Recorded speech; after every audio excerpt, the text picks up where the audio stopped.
Thank you. तो आज Unacademy learning platform पे आपको डॉक्टर बुशरा बानो बताएंगे कि हमारी सफलता में क्या क्या समस्याएं आई और हमारी सफलता में क्या क्या पॉजिटिव और निगेटिव पक्ष दोनों चीज़ों के बारे में चर्चा करेंगे। और इन्होंने 2017 में एसडीएम 6 रैंक लेकर आई और यूपीएससी में 2018 में इनका 277 रैंक था। तो आपका डॉक्टर बुशरा बानो जी, आपका स्वागत है आपका अनअकैडमी लर्निंग प्लेटफॉर्म पे। बहुत शुक्रिया। तो आपसे मैं ये जानना चाहूँगा कि आपका एकेडमिक करियर कैसा रहा, आपका 6 से लेकर 12 तक मैं जानना चाहूँगा। आपका पढ़ने में रुचि क्या था और आपका बैकग्राउंड पीसीएम ग्रुप था कि आर्ट ग्रुप था? अगर मैं अपने एजुकेशनल क्वालिफिकेशन की बात करूं तो मैंने ग्रेजुएशन पीसीएम से किया है, 12th में भी पीसीएम था, एंड फिर एमबीए किया है एचआर फाइनेंस से, फिर पीएचडी किया है बिजनेस एडमिनिस्ट्रेशन से, फिर पोस्ट डॉक किया है मैनेजमेंट, स्ट्रेस मैनेजमेंट मेरा स्पेसिफिक एरिया है रिसर्च का जिस पे मैं काम करती हूँ। इसके अलावा मैंने नेट जेआरएफ का जो एग्ज़ाम होता है वो 3 बार क्वालिफाई किया है अलग अलग सब्जेक्ट से। इसके अलावा भी बहुत सारे एजुकेशन में मैंने थोड़ा सा रहा है और 7 इयर्स मैंने टीचिंग की है, एमबीए को पढ़ाया है इंडिया में, सऊदी अरब में, और फिर मैंने इंडस्ट्री में भी काम किया है। मैंने कोल इंडिया में मैनेजर रही हूँ। उसके बाद मैंने Indian railway traffic service UPSC के थ्रू 270 रैंक आई थी मेरी 2018 में, और उसमें मैंने एज ए आईआरटीएस प्रोफेशनल काम किया है। और फिर ये जो 2017 का यूपी पीसीएस का रिजल्ट है उसमें मेरी 6ठी रैंक आई थी। तो मैं अभी करंटली एसडीएम हूँ फिरोजाबाद में, एज ए डिप्टी कलेक्टर में वर्क कर रही हूँ। अगर एजुकेशन की बात करें तो मैं बचपन से ही पढ़ने में अच्छी थी। इनफैक्ट कोशिश मतलब ऐसा रहा है कि मैंने काफ़ी जल्दी एज के हिसाब से काफ़ी जल्दी मैंने वो चीज़ें हासिल की जो लाइक मैं 10th क्लास मैंने 12.5 साल की उम्र में कर लिया था, और मैं ग्रेजुएट थी 17.5 ईयर्स में, और 20 साल से पहले मेरा एमबीए हो गया था और 23 साल में पीएचडी हो गई थी। तो मुझे लगता है और कि आप यूपी में सबसे कम एज में क्वालिफाई करने वाली होंगी। जेआरएफ जो 10th। जी शायद नहीं, ऐसा नहीं होगा क्योंकि अब काफी लोग कर रहे हैं, थोड़े तो मैं काफी तो नहीं लेकिन हाँ थोड़े कर रहे हैं। जी। और जेआरएफ शायद मैं इंडिया में सबसे कम उम्र की हूँ क्योंकि मैंने 18 साल में जेआरएफ कर लिया था। जी। तो अगला मेरा आपसे एक अच्छी बात। क्वेश्चन है कि कहीं ना कहीं आपने बहुत सारे पोस्ट छोड़ के आई, अच्छी अच्छी इंटरनेशनल कंपनी में रही और बहुत कम एज में, मैं तो पहली बार आपसे इस ऐसी जानकारी आपके माध्यम से मिल रही है। मैं आपसे अगला क्वेश्चन ये जानना चाह रहा हूँ कि जो इसका जो यूपीएससी का और यूपीपीसीएस का जो पैटर्न है सेम है अब प्रेजेंट टाइम जी में, आपने जो एग्जाम दिया, तो आप थोड़ा सा ये नहीं, बताना मैंने जो चाहेंगे? एग्जाम दिया था उसमें अलग था, लेकिन 2018 जो अभी एग्जाम हुआ है उसमें सेम है। जी, अब उसमें तो यूपीएससी का सेम सिलेबस है, अंकों का अंतर है। तो उसमें जो जीएस फर्स्ट पेपर है उसमें आपका वो ज्योग्राफी है, इंडियन ज्योग्राफी, फिजिकल ज्योग्राफी, और साथ में आपका हिस्ट्री, एंशिएंट, मिडल, मॉडर्न और कल्चर है। तो आप ये बताएंगे क्या माध्यम, हिंदी माध्यम और इंग्लिश माध्यम में नंबरों का क्या अंतर होता है लोगों की सोच में, या उसकी अभिव्यक्ति मेन होती है, मेरे हिसाब उसकी से थॉट? अंतर तो सिर्फ सोच में होता है। परसेप्शन में आप डिफरेंस कह सकते हैं, क्योंकि ना होने और होने में भी बस उतना ही डिफरेंस है कि इंसान करना चाहता है या करना नहीं चाहता है। जी जी। तो परसेप्शन ज़्यादा बेहतर डिफरेंशिएट कर सकता है। अदरवाइज हिंदी इंग्लिश उतना ज़्यादा डिफिकल्टी नहीं है कि अगर कोई हिंदी मीडियम का है। बस कहीं ना कहीं जो मुझे लगता है कि जो कंटेंट है, मटेरियल है, वो इंग्लिश मीडियम में ज़्यादा बेहतर उपलब्ध है, बिकॉज बहुत सारे लोग इसी में काम कर रहे हैं कई सालों से। अगर बात की जाए अदरवाइज अगर हम स्टेट वाइज बात करें तो यूपी, अगर स्टेट यूपी पीसीएस आपको देना है तो वो हिंदी में ज्यादा मटेरियल उपलब्ध है, अदरवाइज यूपीएससी में इंग्लिश में ज्यादा वो मटेरियल इंग्लिश मीडियम, उपलब्ध है। जी जी। फिर भी जो परसेप्शन का डिफरेंस है, हिंदी इंग्लिश उतना फर्क नहीं डालता। अगर आपने एक दृढ़ निश्चय कर लिया है, you have determined to become something in your life and civil services अगर आपकी ख्वाहिश है, आपका ड्रीम है, then you can be one of them. Because आप जहाँ से मतलब जहाँ जब ये सोच लेते हैं कि ये मेरा लक्ष्य है और मुझे इसे पूरा करना है, और आप उसको पूरा करने में पूरे डिवोशन के साथ लग जाते हैं, तो फिर लक्ष्य ज्यादा दूर नहीं रहता। जी मैम, जो आपका सेकंड पेपर रहा वो करंट से लगभग होता है, और उसमें करंट में आपका इंटरनेशनल रिलेशन है, आईआर है, सोशल जस्टिस है, गवर्नेंस है, आईआर। इसमें आपने एक थॉट का क्वेश्चन है, या आपकी पर्सनल आपकी सोच क्या है, उस पर आप क्या कहना चाहेंगे? बच्चों को कैसे लिखना चाहिए? जो एक इंडिया में क्राइसिस चल रही है, बहुत सारी प्रॉब्लम चल रही है, इकोनॉमिकल में, सोशल्स को लेकर चल रही है, सोशल जस्टिस को लेकर सबसे ज़्यादा प्रॉब्लम तो यही है। उस समय आप क्या डिसीजन लेती हैं? अचानक आपकी प्रॉब्लम आती है, बच्चों अलग अलग, मैंने देखा है कोचिंग सेक्टरों में अलग अलग वो जो टीचर हैं वो उसके बारे में अलग अलग उनका राय होता है। उसके बारे में आप क्या सोचती हैं कि बच्चों को अंतर्राष्ट्रीय संबंध के बारे में या सामाजिक न्याय व्यवस्था के बारे में उन्हें कहाँ से कौन सी बुक पढ़नी चाहिए, या उनकी धारणा क्या होना चाहिए, या उनको वो गौतम बुद्ध का मार्ग कहाँ तक उनके लेखन शैली में उपयुक्त हो सकता है? गौतम बुद्ध का देखिए मध्यम मार्ग कुछ लोग कहना है। हाँ जी। तो सोशल सर्विस के सोशल जो इश्यूज होते हैं, अगर उनकी बात की जाए तो देखिए कोई क्लियर कट आंसर नहीं होता है कि हाँ 2+2 4 हो गया। अब आप किस पर्सपेक्टिव से उस चीज को सोच रहे हैं वो ज्यादा फर्क डालता है। अगर आप मल्टी डायमेंशनल है, मल्टी पर्सपेक्टिव है, अलग अलग दृष्टिकोण से किसी चीज को देख रहे हैं, तो आप ज्यादा बेहतर से उसको जज कर पाएंगे। आप हम हमारे पास बहुत सारी कोचिंग्स हैं, ऑनलाइन कोचिंग्स हैं। इनफैक्ट अनअकैडमी एक बहुत अच्छा प्लेटफॉर्म है, उससे उससे भी लोगों को जुड़ना चाहिए, क्योंकि मैंने देखा इसमें जो एजुकेटर्स हैं वो काफी क्वालिफाइड होते हैं और उनका एक्सपीरियंस भी काफी अच्छा होता है। वो बेहतर कर सकते हैं और आपका एक अच्छा फ्यूचर भी बना सकते हैं।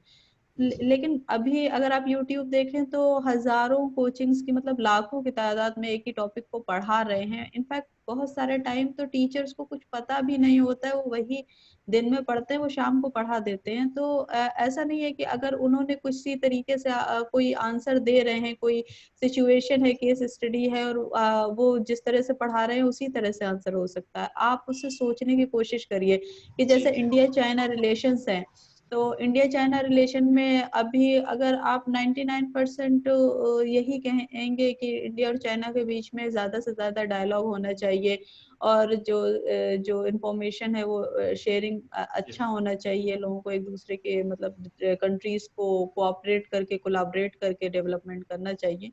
लेकिन कोई एक बंदा है, उसका दृष्टिकोण अलग हो सकता है, वो कह सकता है कि वॉर होनी चाहिए। लेकिन अगर वॉर होनी चाहिए उसमें नहीं कहने से नहीं नहीं, चलेगा, जी जी जी। साथ साथ में उसके लिए उसको उसको जस्टिफाई भी करना पड़ेगा कि ऐसा क्या रीजन है। तो अगर आप कंपेलिंग रीजंस हैं, सोशल जस्टिस है या कोई भी पॉइंट है, अगर वो कंपेलिंग रीजन है और आपको ऐसा लगता है कि आपका पर्सपेक्टिव बेटर है, तो आपका डिसीजन अपना हो सकता है। अभी जैसे मेरे सामने सिचुएशन आती है, किसी और कलेक्टर के सामने सिचुएशन वही सेम आती है, तो शायद मैं जो डिसीजन लूं और वो डिसीजन ले वो डिफरेंट हो। तो ऐसा नहीं हो सकता है, और दोनों डिसीजन भी डिफरेंट हो और रिजल्ट भी दोनों के अच्छे हों। तो अलग अलग तरह से किसी भी एक प्रॉब्लम को सॉल्व किया जा सकता है। इसमें जी कोई जी रॉकेट साइंस नहीं है कि बिल्कुल सेम आपने मेजरमेंट कर दिया या कुछ भी, और हो सकता है डिजास्टर हो जाए आपका जो डिसीजन आपने लिया हो। लेकिन कोशिश करना चाहिए कि जितने भी उसके पर्सपेक्टिव हैं उनको देखा जाए, उसमें बेहतर तरीका कि अगर कोई ऐसा डिसीजन है जिसमें मतलब एक से ज्यादा पर्सपेक्टिव है और एक से ज्यादा रिजल्ट्स निकल सकते हैं, तो तो वो डिसीजन बेस्ट है। तो जरूरी नहीं है कि वो अच्छा ही डिसीजन हो, लेकिन कोशिश ये करनी चाहिए कि हर तरह से उसे देख के नाप तोल के डिसीजन लिया जाए। Thank you. तो आप बताना चाहेंगे कि आपके जीएस के चारों पेपर में जो 1000 वो 800 नंबर का है, यूपीएससी में तो 1000 का नंबर का होता है, लेकिन यहाँ 800 नंबर का है, तो यहाँ पे आपके नंबर कितने मिले थे लगभग? पहली बात तो जो मैंने 2017 का एग्जाम दिया था उसमें जीएस के जो पेपर थे वो ऑब्जेक्टिव टाइप थे। जी जी 2018 से पैटर्न चेंज हुआ है। तो अगर मेरे मार्क्स की बात की जाए तो टेंटिवली मैं बताऊं 150 140 290 के करीब मार्क्स थे मेरे जी जी। 400 में। अच्छा अच्छा। कुछ क्वेश्चन और हैं आपके कि जैसे मान लिया जाए कि हम लोग देखते हैं कि यूपीपीसीएस की जो बच्चे तैयारी करते हैं और जो एडुकेटर्स पढ़ाते भी हैं, मैंने ये भी देखा हूँ और देख रहा हूँ, चाहे वो कोचिंग सेक्टर हो या किसी भी सेक्टर में, वहाँ पर एक 150 नंबर का 150 नंबर का हिंदी आती है। इस हिंदी में लेखन शैली जब आपके समय में भी डिस्क्रिप्टिव लेखन शैली पर ही था, कहने मतलब सब्जेक्टिव ही था। हमने देखा, मैंने भी 2009 2011 2012 इंटरव्यू मैंने फेस किया यूपीपीसीएस का। 9-11 प्रेजेंट टाइम में मैं चयनित मैं भी सिलेक्टेड ही हूँ। तो मैं ये जानना चाह रहा हूँ कि हिंदी में लोग केवल ग्रामर ही पढ़ते हैं, जबकि राइटिंग एबिलिटी पे उस पर वो फोकस नहीं करते हैं। चाहे वो प्रिसाइज करना हो, संक्षेपण लिखना हो, पत्र लेखन है, पत्र लेखन के प्रकार, सारी चीजें मैंने देखा कि 150 में केवल केवल 40 नंबर ही ग्रामर से हैं और 110 नंबर वो राइटिंग एबिलिटी से। तो उन बच्चों से आप क्या कहना चाहेंगे, क्योंकि आप सिलेक्टेड हैं, तो आप बच्चों को क्या सुझाव देंगे कि ग्रामर ज्यादा पढ़ना चाहिए कि उनको पत्र लेखन, आशय, अंडर वो लाइन जो होती है उसके क्वेश्चन को, संक्षेपण को, इस पर फोकस करना चाहिए? इस पर आपका क्या राय है कि हिंदी में लोग क्या करते हैं, साल का साल ग्रामर ही पढ़ते रह जाते हैं, जो कि मेरे अनुसार से गलत है। आप क्या सोचती हैं? मेरे हिसाब से हमें वो पढ़ाई करनी चाहिए जिसमें रिटर्न ज्यादा हो। मतलब जी अगर जैसे बहुत सारे अगर मैं एनवायरनमेंट की बात करूं, एनवायरनमेंट में एक एक स्पेशल वो टॉपिक होता है कि जैसे ये जो ये कोई स्पेसीज है, प्रजाति है, थ्रेटेंड में है या वल्नरेबल में है या क्रिटिकली इंजर्ड है, तो उसमें 50 फिर मतलब आपको 100 तरह की स्पीशीज पढ़नी पड़ती हैं और उम्मीद होती है एक क्वेश्चन आएगा और हो सकता है कि एक क्वेश्चन भी ना आए। तो ऐसे टाइम में मतलब रिटर्न उसमें इतनी मेहनत, आप कॉस्ट बेनिफिट एनालिसिस अगर करें तो कॉस्ट आपको ज्यादा लग रही है, टाइम आपका बहुत ज्यादा जा रहा है और बेनिफिट उससे बहुत कम है। जी ऐसे ही अगर ग्रामर ही हम पढ़ते रहेंगे पूरे साल भर, तो उससे अगर आप कह रहे हैं जैसे 40 नंबर आ रहे हैं, आपने 40 में 35 ले आए, 40 में 40 तो नहीं मिलेंगे, अगर 35 भी ले आए तो ऐसा नहीं है कि 35 ही नंबर लाना, वो उधर जो 110 नंबर है वो तो उससे ज्यादा, इनफैक्ट 3 गुना ज्यादा इम्पोर्टेंट है। तो जी हमें और जैसा मैंने देखा है, मैंने एक ही बार यूपीपीसीएस का एग्जाम दिया है, उसी में रैंक 6 आई है। तो बिकॉज मैं हिंदी मीडियम रही हूँ 12th तक, तो मुझे हिंदी में कोई खास प्रॉब्लम नहीं थी, बस यही देखना पड़ा था कि पत्र लेखन किस तरह से होता है, संक्षेपण या जो भी, और उसमें से 2-3 क्वेश्चन आते ही आते हैं। जी मैम, तो उसमें मेरे हिसाब आप देखे होंगे कि एक सरकारी लेटर है, अर्ध सरकारी लेटर है, कोई हाँ जी, सोशल हाँ जी, इशू से रिलेटेड क्वेश्चन होते हैं, सामाजिक जी, समस्या से भी, जी। और उसके लेखन और शैली उसमें की जो एक फ्रेम दिन होता है लगेगा। अलग अलग है। जी हाँ, उसमें 1 या 2 दिन लगेगा मैक्सिमम, एट मैक्स आपका 2 दिन लगेगा और आपको बहुत अच्छे से पत्र लेखन आ जाएगा और पत्र लेखन करके आपको बहुत सारे मार्क्स मिल जाएंगे, तो वो जी ज्यादा इम्पोर्टेंट है। इंसान को वही करना चाहिए एज ए कॉम्पिटेटिव एग्जामिनेशन। आप लाइफ में अगर आपको कोई, जैसे आपको कोई भी हॉबी है, आप उसके लिए पूरी लाइफ लगा दीजिए, हो सकता है कि आप पेंटिंग करते हो और आप बहुत अच्छे पेंटर ना बन पाए लाइफ में, लेकिन उसमें आपको कॉस्ट बेनिफिट नहीं है, यहाँ पे कॉस्ट बेनिफिट है। कॉम्पिटेटिव एग्जाम में उसी चीज पे फोकस करना चाहिए जिससे क्वेश्चन आता है, या आपका मतलब पढ़ने का शौक है, वो अलग बात है। जी। अगला क्वेश्चन है मेरा आपसे, यस्से पर क्या रणनीति होनी चाहिए? यस्से निबंध पे। ऐसे का तो जी जी, ऐसे का तो एक्चुअली ऐसे से मोस्टली मतलब एक एक ऐसे तो आपका 1-2 ऐसे ऐसे होते हैं जो आपने उसमें पढ़ा नहीं हुआ होता है, मतलब कुछ अलग टाइप का आ जाता है। लेकिन मोस्ट ऑफ द एसेस जो होते हैं they are related to the current affairs, जो भी चल रहा होता है उसमें से ही कहीं ना कहीं कोई पॉइंट ऐसा लेके उसी पे आता है, जैसे साइंस पे आ जाएगा, आर्टिफिशियल इंटेलिजेंस पे आ जाएगा, या आजकल बॉर्डर इश्यूज हैं, जी जी मैनेजमेंट ऑफ बॉर्डर्स, इस टाइप का, तो जो इशू चल रहे हैं उसी का एक बड़े से कॉन्सेप्ट पे आ जाता है। तो एक सर ने मैंने ऑनलाइन ही एक सर का देखा था, तो उन्होंने मुझे मतलब, मैंने कोई अलग से ऐसे के लिए, या मैंने एक्चुअली कोचिंग ही नहीं की because I was in a full time job, तो मैंने किसी भी चीज की कोई कोचिंग नहीं की। आई हैव 2 किड्स ऑल्सो, तो बच्चों के साथ और जॉब के साथ मेरे पास इतना वक्त नहीं होता कि कोचिंग करूं। तो मैंने ऐसे जब देने जा रही थी यूपीएससी का एग्जाम, तो उससे पहले बस एक वीडियो देखा था, वही दिमाग में रहा। उन्होंने कहा कि ऐसे का स्ट्रेटजी बस ऐसे होनी चाहिए कि जैसे एक खूंटा बंधा हुआ है और एक गाय है, तो जो रस्सी उसमें बांधी हुई है, तो एक एक हद तक ही, एक मैक्सिमम डिस्टेंस होगी, वो गाय वहीं तक जा सकती है, फिर उसे वापस लौट के ही आना होगा।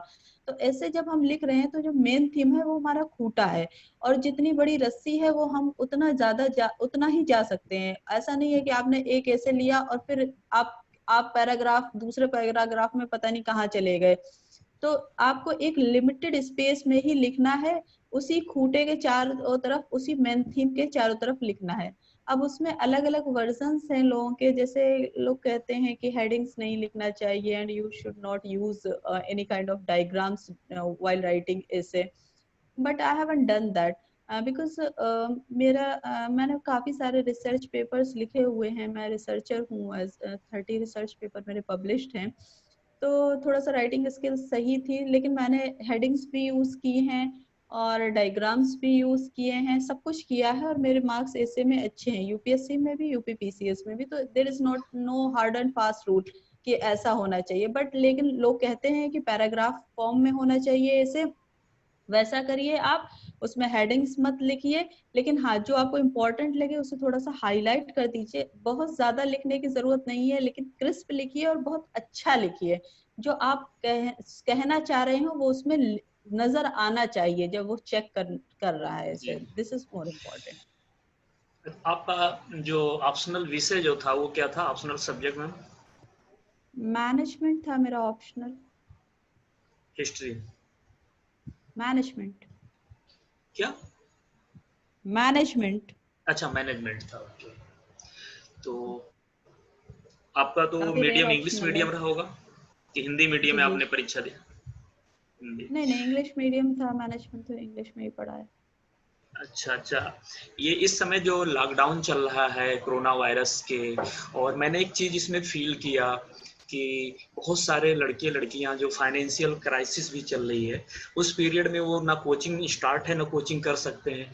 और मैंने देख रहा हूँ कि अन अकेडमी पे इंडिया के जो टॉप एडुकेटर्स हैं एक प्लेटफार्म पे हैं।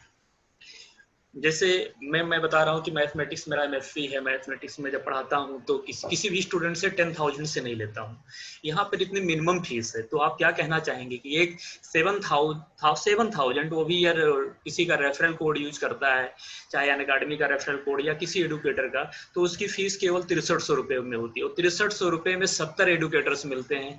तो मुझे लगता है, या आपको क्या लगता है कि एक लड़की के लिए जो बहुत बड़ी समस्या रहती है, उसके मम्मी पापा उसको एक दूसरे कस्बे में, शहर में नहीं भेज सकते हैं, बड़ी समस्याएं रहती हैं उसको रहने खाने पीने, इलाज, और सामाजिक समस्याएं भी बहुत बनी रहती हैं कि लड़कियां आपके घर गई, आप देखभाल नहीं कर पा रहे। उस पीरियड में ये जो ऑनलाइन कोचिंग सेंटर अन अकेडमी ने जो एक बेहतर काम कर रहा है, इसको आप किस नज़र से देखते हो, या बच्चों को किस नज़र से देखना चाहिए इसको?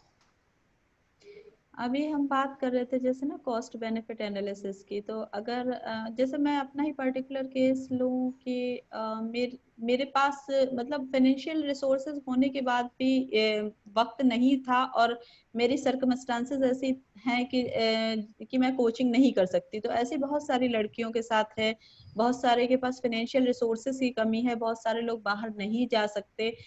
तो उस सिचुएशन में, और इनफैक्ट लॉकडाउन में तो अब ऐसी सिचुएशन हो गई है कि जितने लोग ऑफलाइन कोचिंग कर भी रहे थे, वो भी आज की डेट में ऑफलाइन कोचिंग नहीं कर सकते।